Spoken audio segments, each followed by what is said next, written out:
I'm Will from Heartland, and I'm in Alabama in August, which sounds a bit ominous given the weather, but no, this is just a wonderful spot, really kind people, and cool sites like this. I'm at the U.S. Space and Rocket Center to pick up my son from a camp. What a lucky guy.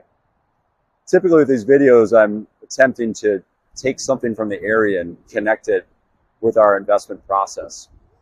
And this one's a bit of a reach, so bear with me, but in August in 1909, the Alabama legislature was the first state to ratify the 16th Amendment, which allowed the federal government to collect income taxes. A bit of a sidebar, part of the 20th century, majority of the revenue collected by the federal government came from tariffs, which, as you probably know, tariffs have been very topical in the financial markets for the last few months. But back to taxes. We care a lot about taxes because they impact net income.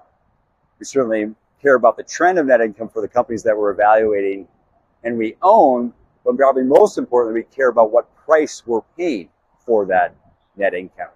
In fact, one of our 10 principles of value investing is price to earnings ratio. It's a valuation tool that we use with others to understand the risk reward of any particular investment. Why do we care about price to earnings ratio? Well, there's lots of competition for investment dollars out there. Today, investors could invest in the U.S. 10-year Treasury note, which is yielding just about 4%. We like to buy businesses that trade below 14 times estimated earnings. The inverse of that multiple, 14, is roughly 7%. So 7% earnings yield, in our opinion, compares favorably, is quite attractive relative to that 4% rate. We need that premium on that yield, if you will, because we're taking on operational and financial risk. This topic about valuations, though, brings up a broader issue, something that we think is important for us investors to consider today, because there's quite a dichotomy between valuations in the U.S. equity markets. Large cap securities, as measured by the S&P 500, are trading for north of 20 times earnings, while small cap securities, as measured by the S&P 600, are trading for a mid-teen type multiple.